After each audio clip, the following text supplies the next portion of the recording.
સતત ત્રીજા દિવસે ઉગ્ર વિરોધ યથાવત છે। અરવલ્લી જિલ્લામાં પશુપાલકોનો વિરોધ યથાવત છે। મેઘરજમાં પશુપાલકોએ ઉગ્ર વિરોધ દર્શાવ્યો છે। તો મેઘરજ માલપુર ચોકડી ખાતે રસ્તા પર દૂધ ઢોળીને વિરોધ પ્રદર્શન કરવામાં આવ્યું છે।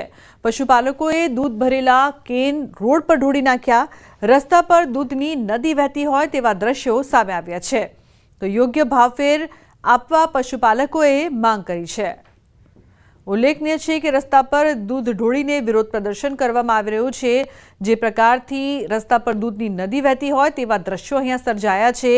રોષ પશુપાલકોમાં જોવા મળી રહ્યો છે। યોગ્ય ભાવફેર આપવા પશુપાલકો માંગ કરી રહ્યા છે। યોગ્ય ભાવફેર નથી મળી રહ્યું, જેના કારણે પશુપાલકોને સમસ્યાઓનો સામનો કરવો પડી રહ્યો છે, જેને લઈને 3 દિવસથી વિરોધ પ્રદર્શન કરવામાં આવી રહ્યું છે અને આજે પણ આ વિરોધ પ્રદર્શન છે તે જારી છે। રસ્તા પર દૂધની નદી વહેતી હોય તેવા દ્રશ્યો અહીંયા જોવા મળી રહ્યા છે। તો યોગ્ય ભાવફેર આપવા પશુપાલકો છેલ્લા 3 દિવસથી માંગ કરી રહ્યા છે અને ઉગ્ર વિરોધ પણ નોંધાવી રહ્યા છે। મેઘરજમાં પશુપાલકોએ દૂધ ઢોળીને વિરોધ પ્રદર્શન કર્યું। રસ્તા પર દૂધ ઢોળતા હોય અને દૂધની નદી વહેતી હોય તેવા દ્રશ્યો અહીંયા જોવા મળ્યા। લોકોના ટોળા પણ એકઠા થયા હતા અને મેઘરજમાં જે પ્રકારની આ સમગ્ર ઘટના। હાર્દિક જોડાયા છે ફોન લાઈન પર વધુ માહિતી આપવા માટે। હાર્દિક, હજુ પણ વિરોધ સતત યથાવત છે અને દૂધ ઢોળીને વિરોધ કરવામાં આવી રહ્યું છે। શું વધુ માહિતી, શું વધુ અપડેટ? લુબના ચોક્કસથી જે પ્રકારે અરવલ્લી સાબરકાંઠાના જે પશુપાલકો છે તેમનો જે રોષ છે તે ચરમસીમાએ પહોંચ્યો। ખાસ કરીને મેઘરજમાં જે પશુપાલકો છે જે ભર બજારમાં જે ગાડી ત્યાંથી પસાર થઈ રહી હતી, જે ડેરીના કેન ભરેલી, એ તમામ જે દૂધ છે તમામ દૂધ જોડી દેવામાં આવ્યું છે અને વિરોધ કરવામાં આવ્યો છે કે કોઈપણ પ્રકારનું દૂધ કોઈપણ દૂધ મંડળીમાંથી નહીં બહાર જાય, કોઈના ગામ બહાર નહીં જાય। એટલે આ પ્રકારનો વિરોધ ઉગ્ર બન્યો છે। તેમની જે માગણી છે ભાવફેરની નફો વધુ આપવામાં આવે તે માગણી હવે ઉગ્ર જોવા મળી રહી છે। પશુપાલકો એક જ માંગ સાથે જીદ ઉપર ચડ્યા છે કે તેમની માંગ પૂરી કરવામાં આવે। જેની સામે મેઘરજ હોય, માલપુર હોય કે મોડાસા તાલુકો, કોઈ પણ તાલુકો, એક ગામડાઓમાં આક્રોશ જોવા મળી રહ્યો છે। લોબના બિલકુલ હાર્દિક, જે પ્રકારથી આક્રોશ સતત વધી રહ્યો છે અને રસ્તા પર અહીં દૂધની નદીઓ વહેતી હોય તેવા દ્રશ્યો પણ જોવા મળી રહ્યા છે। યોગ્ય ભાવફેરને લઈને શું વલણ લાગી રહ્યું છે કે તંત્ર તરફથી અને આ વિરોધને લઈને પણ? લોબના જે પ્રકારે જે ચેરમેન છે ફેડરેશનના શામળભાઈ પટેલ, તેમના દ્વારા જે નિવેદન આપવામાં આવ્યું છે કે જે ઓડિટ થઈ રહી છે, ઓડિટ બાદ તેઓ 50% જે રકમ બાકી છે તેઓ જમા કરાવશે। નફો હજુ સંપૂર્ણ નફો આપવામાં આવ્યો નથી તેવી બાબતની તેમને અપીલ પણ કરી છે। પણ ખાસ કરીને લોબના જે હાલ પ્રકારે જે જોવા મળી રહ્યા છે, માહિતી મળી રહી છે કે જે દૂધની ટેન્કરો છે તે ગામડાઓમાં નથી પ્રવેશવામાં આવી રહી, કારણ કે તેઓ ડરી રહ્યા છે કે ક્યાંક તેને નુકસાન ન પહોંચાડવામાં આવે। એટલે તેના દ્વારા અપીલ કરવામાં આવી છે કે દૂધની ટેન્કરો ગામડાઓમાં જાય, જે દૂધ આપવામાં આવી રહ્યું છે તેની રાબેતા મુજબ કામગીરી થાય। પરંતુ પશુપાલકો મક્કમ છે કે તેઓ પોતાનું દૂધ ક્યાંય નહીં આપે, ગામની અંદર કોઈ ગરીબને આપી દેશે, કોઈ સેવામાં આપી દેશે અથવા દોડી દેશે, પરંતુ હાલ સાબર જઈને તેઓ દૂધ નહીં આપે તેવા વલણ સાથે તેઓ જીદ ઉપર ચડ્યા છે અને તેમની જે માંગો છે એ હજુ પણ ઉગ્ર બની રહી છે। જી બિલકુલ હાર્દિક, દૂધ ક્યાંય નહીં આપે તેવું પણ પશુપાલકોનું વલણ જોવા મળી રહ્યું છે। શું લાગે છે કે લોકોને પણ સમસ્યાઓનો સામનો કરવો પડે કે શોર્ટેજની પણ પરિસ્થિતિ સર્જાઈ શકે? હવે એ જ પ્રકારની સ્થિતિ ઊભી થઈ શકે છે, કારણ કે સૌથી વધુ 3 લાખ સભાસદો છે અને લગભગ માત્ર અરવલ્લી જિલ્લાનું 25 લાખ લીટર જેટલું દૂધ અહીંથી જતું હોય છે। આ સંજોગોમાં જે પ્રકારે દરરોજ લોકો જે પાર્લર ઉપર જઈને દૂધ લેતા હોય છે, છાશ લેતા હોય છે। બિલકુલ, આભાર સમગ્ર માહિતી બદલ। કડી બેઠકના ભાજપના નવા ચૂંટાયેલા ધારાસભ્ય રાજેન્દ્ર ચાવડાએ એમએલએ પદના શપથ લીધા। અધ્યક્ષ શંકરભાઈ ચૌધરીએ એમએલએ પદના શપથ ગ્રહણ કરાવ્યા।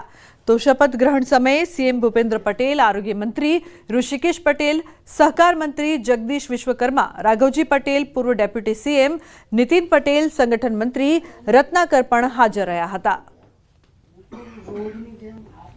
તો રાજેન્દ્ર ચાવડાએ એમએલએ પદના શપથ લીધા। અધ્યક્ષ શંકરભાઈ ચૌધરીએ શપથ લેવડાવ્યા।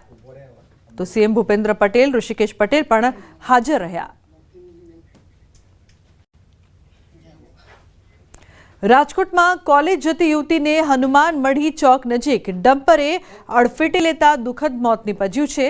જુહી નડિયાપરા નામની કોલેજિયન યુવતીનું સ્થળ પર મોત થયું હતું। સીસીટીવી ફૂટેજ સામે આવ્યા છે। અકસ્માતની આ સમગ્ર ઘટનાના સીસીટીવી ફૂટેજ છે જે સામે આવ્યા છે, કઈ રીતે યુવતીનું સ્થળ પર જ મોત નીપજ્યું હતું અને અકસ્માતની આ સમગ્ર ઘટના છે તે બની હતી।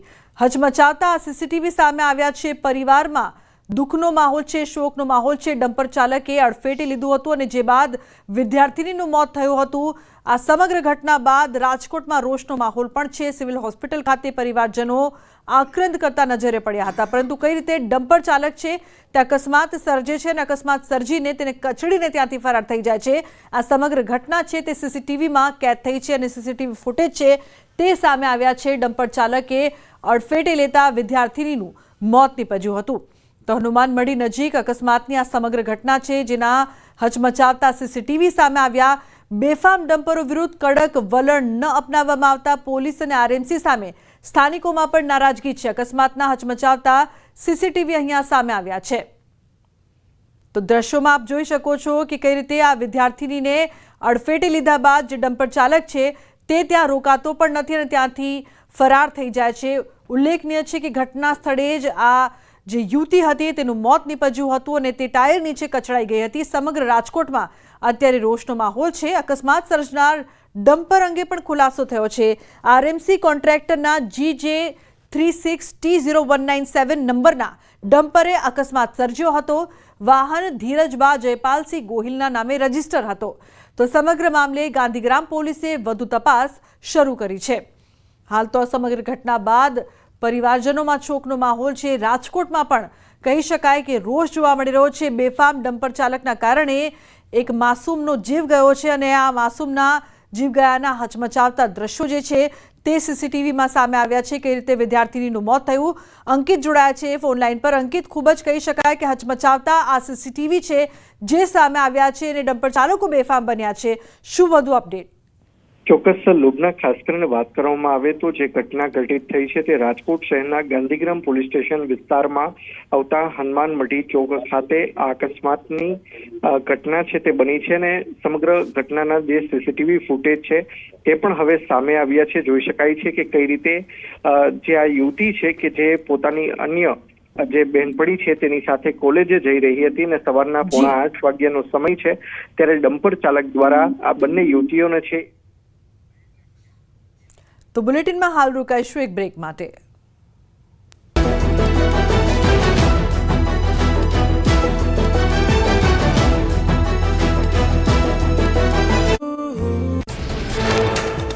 સાબર ડેરીના પશુપાલકોને ચૂકવાશે યોગ્ય ભાવફેર। સાધારણ સભા બાદ લેવાશે નિર્ણય। સાબર ડેરીના ચેરમેન અને એમડીએ કરી જાહેરાત। સાબરકાંઠા અને અરવલ્લી જિલ્લાના 3.5 લાખ પશુપાલકોને થશે ફાયદો। સાબરકાંઠાના રાયગઢ ગામમાં દૂધ મંડળી સામે જ દૂધ ઢોળી વિરોધ દર્શાવાયો। સાબર ડેરીના ચેરમેનની નનામી કાઢી વિરોધ કર્યો। ભાવફેર બાબતે સાબર ડેરી સામે રોષ ઠાલવ્યો। સાબર ડેરી ભાવફેર આંદોલનની આગ વધુ પ્રસરી। સાબરકાંઠા બાદ હવે અરવલ્લીમાં પણ વિરોધ। ભાવ વધારો નહીં તો દૂધ નહીંના સૂત્ર સાથે બાયડ, ધનસુરા, મોડાસા સહિતના ગ્રામ્ય વિસ્તારોમાં વિરોધ। મોડાસાના હફસાબાદ ગામમાં દૂધ મંડળી આગળ સભાસદો એકઠા થઈ વિરોધ દર્શાવ્યો। ભાવફેર મામલે થયેલી હિંસા બાદ પશુપાલકો આકરા પાણીએ થયા। જિલ્લાની અનેક દૂધ મંડળીઓમાં દૂધ ભરાવાનું બંધ કર્યું। ભિલોડાના મલિકપુર ગામની દૂધ મંડળી આગળના રસ્તા પર દૂધ ઢોળીને વિરોધ કરાયો। 15 પશુપાલકોએ રસ્તા પર દૂધ ઢોળીને વિરોધ કર્યો। ડેરીમાં બીએમસીયુમાં રાખેલું દૂધ ઢોળીને પણ દર્શાવ્યો વિરોધ। મોડાસાના ખંભીસર ખાતે પણ પશુપાલકોએ કર્યો વિરોધ। સાબર ડેરીના ડિરેક્ટરની નનામી કાઢી પશુપાલકોએ ઠાલવ્યો રોષ। તેનપુર, આકરુંદ સહિતના ગ્રામ્ય વિસ્તારોમાં પશુપાલકો આકરા પાણીએ જોવા મળ્યા। સાબરકાંઠામાં સાબર ડેરીના ભાવફેરનું આંદોલન ઘેરું બન્યું। ઘર્ષણના બનાવ આવ્યા સામે પશુપાલકોનો વિરોધ યથાવત। પશુપાલકોએ આજથી મંડળીઓમાં દૂધ ભરાવવાનું બંધ કર્યું। જ્યાં સુધી યોગ્ય ભાવફેર નહીં મળે ત્યાં સુધી મંડળીઓમાં દૂધ નહીં ભરાવે પશુપાલકો। સાબર ડેરીના દૂધના ભાવફેર મામલે વિરોધ યથાવત। ખેડબ્રહ્મા નજીક સાબર ડેરીનું દૂધ ભરેલું ટેન્કર રોકી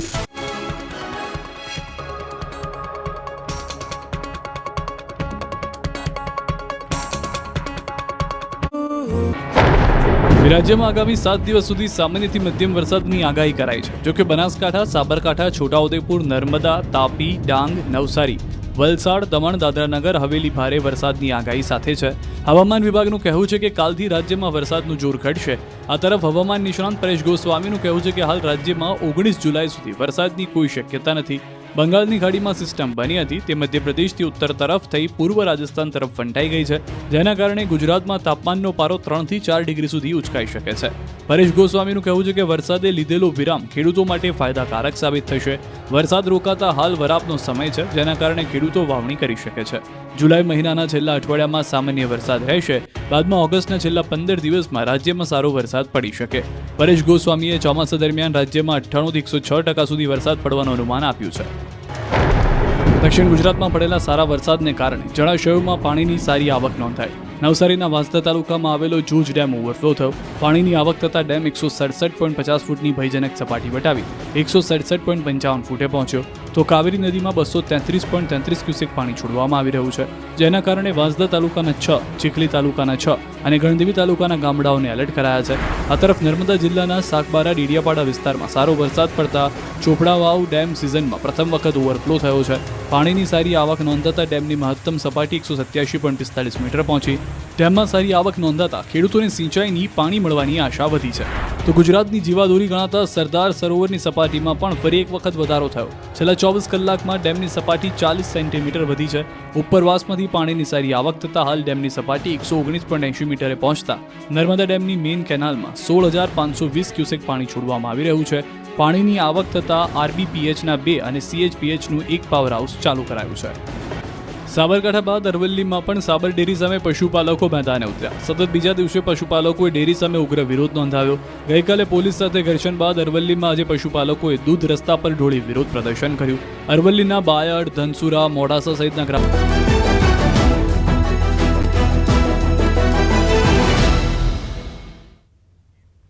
વેલકમ બેક. સમાચારમાં આગળ વાત કરીએ તો ગુજરાતમાં ચોમાસા દરમિયાન ભારે પૂરની સ્થિતિમાં મુખ્યમંત્રી ભૂપેન્દ્ર પટેલના નેતૃત્વમાં સરકારી વિભાગો અને વહીવટીતંત્ર ત્વરિત કામગીરી કરે છે.